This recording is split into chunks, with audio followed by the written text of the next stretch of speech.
President Trump is planning a rally in Phoenix sometime in the next 2 weeks. That's pretty much all we know. The president had planned to visit actually last week after Arizona's August primary, but Senator John McCain's death put off that visit.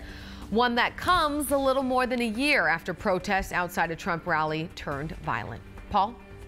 The First Amendment to the United States Constitution was adopted December 15, 1971. It reads verbatim, "Congress shall make no law respecting an establishment of religion or prohibiting the free exercise thereof, or abridging the freedom of speech or of the press, or the right of the people peaceably to assemble and to petition the government for a redress of grievances." More than 70 people were arrested this week after heckling senators and Supreme Court nominee Brett Kavanaugh at a confirmation hearing. President Trump responded in an interview with the Daily Caller, saying, quote, "I think it's embarrassing for the country to allow protesters. In the old days, we used to throw them out. Today, I guess they just keep screaming." Well, it is our right to keep screaming. That protection is guaranteed to us by the aforementioned amendment. The freedoms to protest, to peaceably assemble and petition our government are pillars of our democratic republic and have been for as long as America has existed. In 1773, patriots tossed tea into the Boston Harbor. They weren't protesting tea, they loved the stuff. The colonists were fighting for a say in British Parliament, no taxation without representation.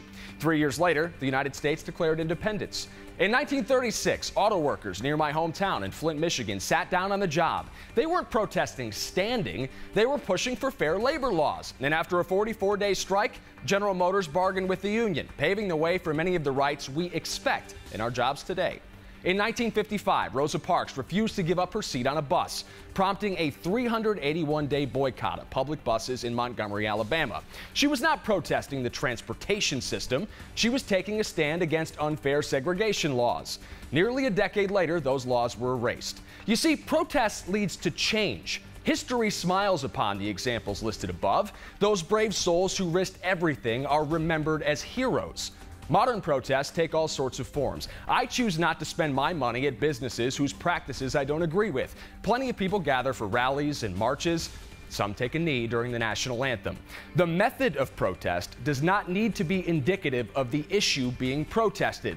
Our Constitution does not force you to agree with the reasons why your fellow Americans are protesting. That's one of the beautiful things about freedom.